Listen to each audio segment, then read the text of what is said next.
I'm filming. You're filming? Yeah. Okay. Hi. Just caught me playing my exotic African instrument. It makes me an interesting person. My name is Rick Harsch. This is a master class on fiction writing. And you can skip this ad in, let's hear it, everybody together, 3 days. Today's class, as promised, is going to be more literary than previous ones. What I'm going to be talking about is the blurb. You all know what a blurb is, and you all know that you never get such a thing as a bad blurb. Or if you do, you know it's bad, but nobody else does. Do I have the right glasses on? Yeah, okay. Here's my first novel, called The Driftless Zone. The first blurb I ever got was from Michael Martone, who said, this is called Advance Praise for the Driftless Zone. The publisher found someone I'd never heard of, who said that this was a Midwestern book that doesn't buy into the metaphors of heartland or breadbasket, while still being all about blood and guts. The Driftless Zone is voracious and protean.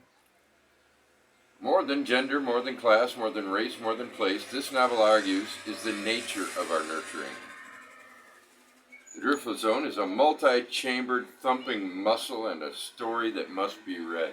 Now that is what makes a good blurb, is one uniquely put thing. A multi-chambered thumping muscle. That's good. I wish see down there, Battery, can you put... Okay, I burned a book recently because it needed to be done. It was a pretentious person and it was a terrible book, and I wanted to teach my son a lesson about imperishability and so on. And so it was an object lesson, not a fit of pique. But I was at the peak of something, my fitness. It was a peak of mental fitness. But what is it about the blurb that I want to talk about? Basically, I want to talk about the blurb as an alien object to all that is good and pure about writing, if there is anything good and pure about writing. Let's assume that there is, so that we can say that the blurb is all that is alien to the best there is of writing. It's a sales pitch put on a book. And there is an artistry to writing blurbs. And so I'm going to give you one more good blurb. Now, Atomic Aztecs is one of the best books that will be written in the 20th century. This is written by my friend Seshu Foster. Did I write a nice thing because he's my friend? Well, see if you recognize the blurb I'm playing off. There's a very famous one, but you can figure it out or go to hell trying. Okay, anyone who reads Atomic Aztecs is doomed. Those who don't have lost their opportunity to go out with a salubrious whimper, never to know why they were condemned. The prose is an electrifying, eclectic phantasmagoria of Groucho's Marxism, surreal and naturalism and anthem, combined with double-edged intellectual historical hysteria. Rick Harsch, author of the Driftless Trilogy. Probably they included it because it was a unique and well-written one. But let's keep going with the blurb here. I'm almost done, finally, with Gravity's Rainbow by Thomas Pynchon. And I read on the back of the book, this stunner is already classed with Moby Dick and Ulysses. Well, okay, it's classed with Moby Dick and Ulysses. Well, that's like saying, what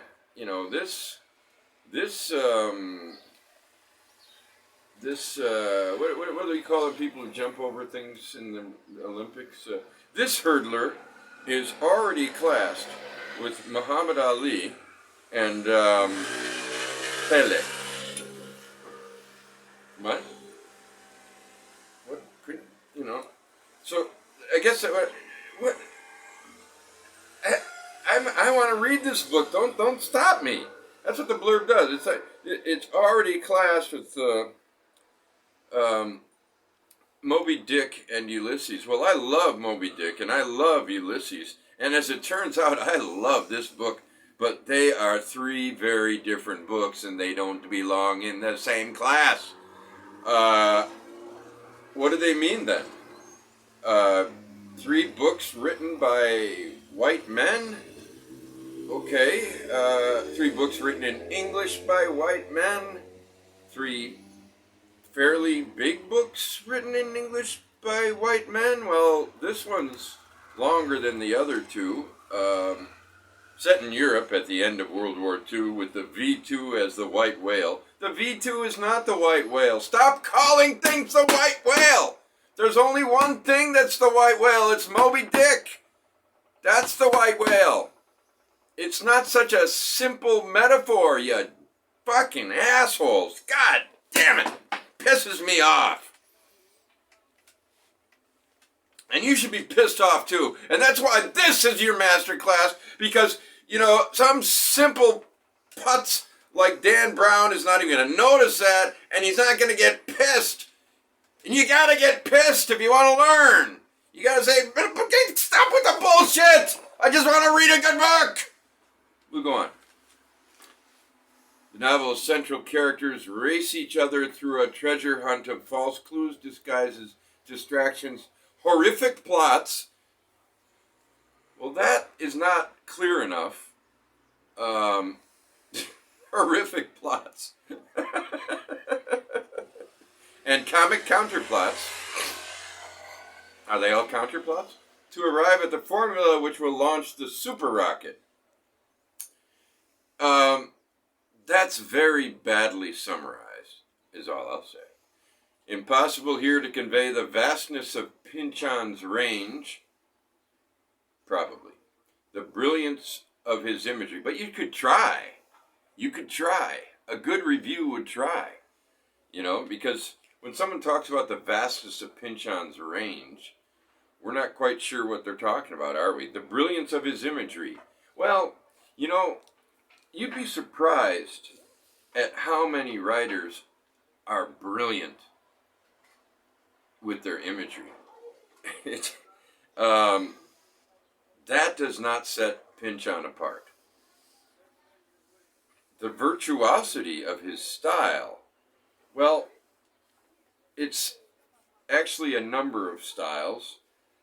The virtuosity, I'll give him that. I like that word, virtuosity. And his supreme ability to incorporate the cultural miasma of modern life. Okay, that is done. That is happening, but, you know, this is the blurb, you know, and it's not a good blurb. You know, Pynchon would not have wanted it here. You know, a good short blurb from an important place like The Guardian, a supreme teller of tales from the dark underground of the imagination. Well, that's a bit trite, but at least it's more or less accurate. We'll read one more from the back. Pynchon leaves the rest of the American literary establishment at the starting gate. No, actually, he doesn't. He's one of the very best. But William Gaddis was writing at the same time. Gilbert Sorrentino was writing at the same time. Seshu Foster decided to go ahead and write, even though Pynchon was way ahead of him. I mean, in terms of time. The range over which he moves is extraordinary. I'm not sure I would call it extraordinary. I would call it vast. Because we can do what we want. And he does it. And he's very funny. And he's a brilliant writer. One of the best I've read. I would put him in any top 30. And anybody who says this is number one, I'd say, okay, I probably would pick something different, but I find I can understand why you would call this number one. Not simply in terms of ideas explored, but also in the range of emotions he takes us through. Well, I don't know yet about that. I have to think a bit about it. What was best for me with this book, what appealed to me most, besides the high level of thought that he so easily moves in and conveys and brings me to, the main thing was how fucking funny he is. This is a funny motherfucker. I think we're going to have to do more on the blurb in the future. But for now, let's call this blurb number one. All right? Thanks for tuning in. And no, it doesn't itch.